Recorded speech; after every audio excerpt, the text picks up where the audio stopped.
If you look at Karnataka, Access My India, 28 seats, 20 to 22 for the Bharatiya Janata Party, 3 to 5 for the Congress, and 3 for the party led by H.D. Devagada. We have Maya Sharma joining us from Karnataka. Maya, ma'am, good evening. It's lovely to see you after quite some time, actually. And we have the Karnataka numbers up here. Access My India, 20 to 22 for the BJP. How do you look at these?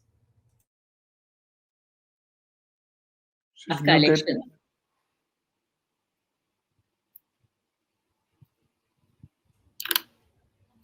Sorry about that. Always a pleasure to talk about elections and Karnataka elections in particular. Well, these numbers, very interesting indeed. There was perhaps an anticipation that with the Congress government in power in the state, that perhaps the Congress would do a little bit better than these numbers seem to indicate. These are, of course, the exit polls, not the final results. But it was expected that the BJP would not be able to reach that 25 out of 28 seats, that great performance they did last time in 2019. It was expected that the Congress would be able to convert its advantage of being in power in the state to win more seats than are indicated here. Of course, we'll know on the 4th what the actual figure is, but this does definitely seem to show a trend very much in favor of the BJP-JDS alliance, the 28 seats in Karnataka, with a lion's share really supposedly going to the NDA alliance as of now, as of these exit poll results that we're seeing right now. Ma'am, Sujit here, if I may ask a question, Shubham, with your permission. Ma'am, I wanted to ask you, what really made this change? What really happened? Why is Congress performing so poorly? Well, like I said, it is a surprise because the Congress, the 5 guarantees given by the Congress during the assembly elections certainly did seem to work in their favor during the elections itself. But you must also remember that Karnataka does tend to do it differently when it comes to assembly elections and Lok Sabha elections. That's almost been the trend in the state for several decades now, that the party in power in the state would be different from the party in power at the center. Very rarely have we had what is called by the BJP a double-engine government. Very often the state government is a different party or a different alliance from that at the center. So that could be one factor, that the people of Karnataka vote differently when it comes to Lok Sabha polls and differently when it comes to assembly polls. That is, of course, one possibility. The other is, the appeal of the BJP across India, the appeal of Prime Minister Modi, who's been on a hectic schedule of campaigning. Karnataka was always considered the gateway to the south. It is the only southern state to have had a BJP government in place. It had the first BJP South Indian chief minister in B.S. Yediyurappa. So all of those are factors which would go in the BJP's favor. So yes, while being in power in the state does usually give an advantage, especially if assembly polls have been held within, say, a year of the Lok Sabha polls, and it's been about that time, a year since the assembly polls, one might have expected a bigger advantage for the Congress, but Karnataka, like I said, tends to do it differently. Would you call this a referendum Would you call this a referendum on the current government, on the current Congress government, the last 1 year of their governance? Well, of course, that's always the question when there is a government in place. And of course, you're going to see if these exit polls do translate to actual results on the 4th. You will, of course, see a huge amount of denial from the Congress saying this is not a referendum on our government, and the BJP equally assuredly saying this is definitely a judgment of the Congress in Karnataka. I think that there is that division in the voters' mind in this state as to who they want to see in the center, who they want to see in the state. And the Congress victory last year in the assembly polls was a really solid, convincing victory. It wasn't neck and neck at any stage. It was absolutely the Congress all the way. And if these numbers are to carry out to the actual counting day, well, this is, a huge victory for the BJP, which is very interesting because there have been many changes made by the BJP in Karnataka. They've changed any number of sitting BJP MPs. Like I said, they did have 25 out of 28 BJP MPs from Karnataka, and of course the support of one independent in Sumalata Ambarish. Despite changing these, or maybe because of changing this, perhaps changing all of the sitting MPs, many sitting MPs, the BJP could have done better. But it could also be other factors as well. The economy, the perception of India abroad, there are many factors coming into play. But I feel that the Congress government in the state would feel extremely disappointed if these exit poll figures are reflected on the day of counting as well, they would have thought they would do better than this. Shubham, please. Yeah, so we have the numbers for C voter. ABP C voter have put out their numbers for Karnataka, 23 to 25 for the NDA. The Congress is expected to win 3 to 5 seats as per the C voter ABP exit poll. My ma'am, I would like to get your thoughts on the whole Prajwal Revanna issue it's been in the news cycle for almost a month. He went abroad once this scandal came to light, and he was just arrested a couple of days back. How do you see this entire issue playing out in the larger context as far as the state of Karnataka is concerned? Because the accounts that were coming out of the victims who spoke out, some of the reports that were published, they were horrifying, spine-chilling accounts of what that man has been accused of doing. So how do you look at the entire saga playing out, considering it involves one of the most popular families that the state of Karnataka has seen? Horrifying is absolutely the right word to describe the allegations made against the Hassan MP, Prajwal Revanna. And the focus, of course, must be on making sure the women survivors, if the allegations are proved to be correct, that the women survivors are given the support they need, and that the trial is conducted fairly, and that there is protection given to women who have come forward as witnesses. That is the priority.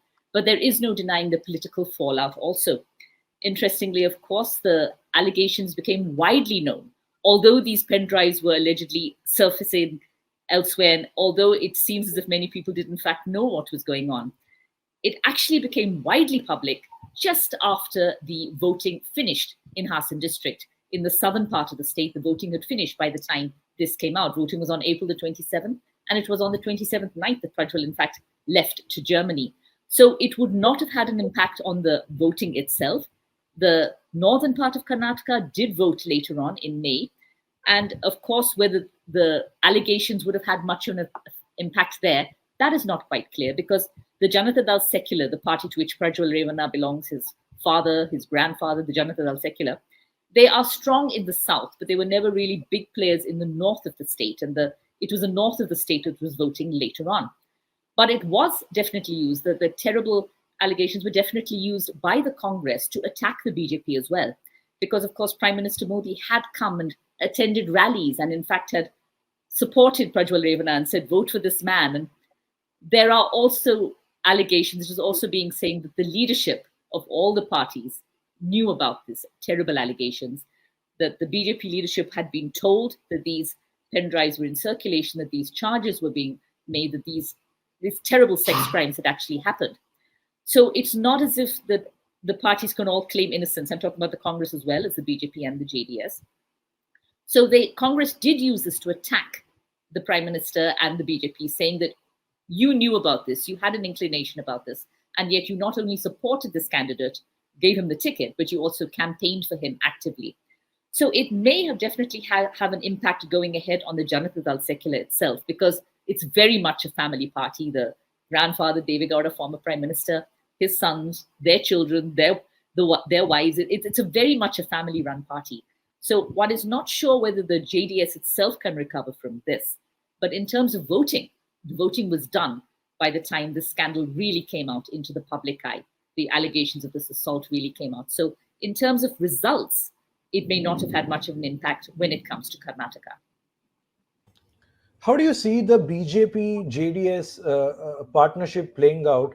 Because for the JDS, there's a lot at stake, given the assembly election results, where they did not perform as well as they would have expected to.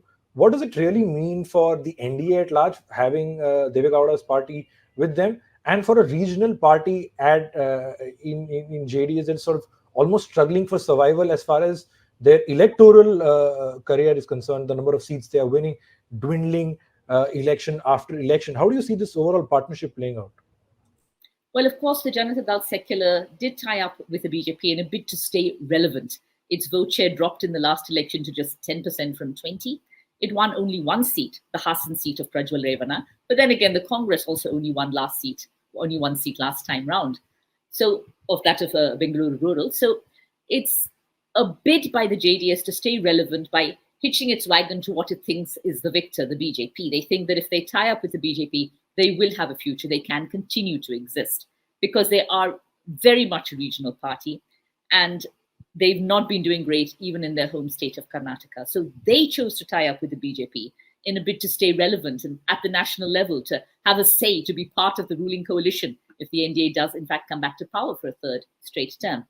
For the BJP, they also reckon that in the south of Karnataka, the old Mysuru region, that is really where they needed to make some inroads. It's an area dominated by the Congress and the JDS. And they hope that by tying up with JDS, their combined forces could perhaps give them a bit of an edge in this area, at least an entry in this area, because they have not done well electorally in this part of the state in the past. And since they were looking to Karnataka to boost their presence in the south of the country, it was a mutually advantageous decision. Of course, it did alienate people, not just Janata Dal's secular voters who did not appreciate the tie with the BJP. It also caused some internal dissent as well. Some senior leaders in the JDS were not happy with the decision to tie up with the BJP, and there has been considerable friction within the party, which may take its own toll. And of course, this terrible scandal, the terrible allegations of sexual assault, sexual abuse against Prajwal Revanna will also take a toll on the party for some time to come. And the BJP will need to be very careful as to how it presents its alliance with the JDS going ahead. So you think with the whole Prajwal... Go ahead, I would like to ask a question. Has the Congress been successful in fulfilling the guarantees it had made in the assembly polls? Well, of course, those big 5 guarantees of the Congress was its main electoral plank in the last elections, in the assembly elections in 2023. And of course, it's not been figured out 100% yet. That will still take time. There are allegations that it's falling short in some areas. But by and large, some of the schemes have been implemented, and they have been met with great appreciation, whether it's the free bus travel for women. You've seen a greater number of women riding buses, a greater number of women just being out, occupying public spaces. And I think that is a thing which the women of Karnataka have been appreciating, whether it's free units of electricity. These are all kind of things which actually help the common person, a certain amount of money to an unemployed graduate or diploma holder, money, cash being given to the woman head of the family. These are all very basic things which are helping the poorest sections of society, and they have been received well. But again, the people of Karnataka may be thinking these will continue. The state government, the Congress numbers in Karnataka do seem to be pretty rock solid. So the state government will be there, the 5 guarantees will continue. So it doesn't really affect those guarantees if they choose more BJP MPs, if they go towards the BJP when it comes to the Lok Sabha. But while, of course, it's not been 100% implementation, I think the Congress government has made progress on the implementation of their 5 promises. So essentially, you're saying the voting pattern is very clear now. People of Karnataka vote one way when it comes to electing their state government, picking their chief minister, and the other way when it comes to picking their prime minister. Interesting observation there. Ma'am, you spoke about the whole Prajwal Revanna scandal and how the BJP will need to be more careful going forward. Now that Prajwal Revanna is back, he's been taken into police custody for at least 6 days now. The sheer fact that all political parties were involved in this, they knew about it.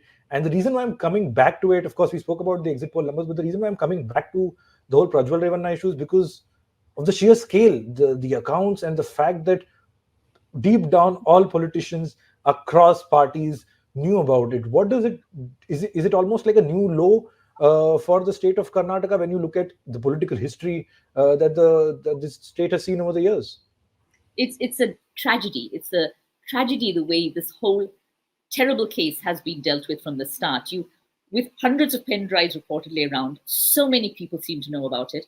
We had a BJP leader saying that he'd written to the higher-ups of the BJP saying that this is happening. Make sure you don't give a ticket to Prajwal Revanna. The Congress will use this to embarrass us. All talking along the political lines, not talking about the trauma that these women allegedly faced, not talking about the way their lives have been blighted, not talking about that at all, but talking about the potential political fallout and why, if this person did know about this, about the presence of these pen drives which reportedly show violence, abuse, rape, isn't it the responsibility of that person to go to the police, not merely to write to political seniors, to political bosses, but to go to the police? Nobody seemed to go to the police with these charges. It was all about how can we embarrass another party when it comes to these tapes? How can we use this? Let's keep it quiet because it'll have a political fallout. I mean, the cynicism, the coldness of that, it could very well be a new low because, like you said, the scale of the allegations against Prajwal Revanna, they're absolutely horrifying. The abuse, the sexual assault of one woman is terrible enough, but this case seems to include far more than that. It seems to run into dozens, and it's just a terrible thing that it was cynically viewed as a political opportunity or a political embarrassment, and not the focus on the women whose lives have been so sadly affected if these allegations are indeed proved. Well said, ma'am. I think what you said is absolutely correct, and it is so. It's actually sad when you see this and the way it was handled and the way it was politicized. Anyway, I think we've got Maharashtra figures.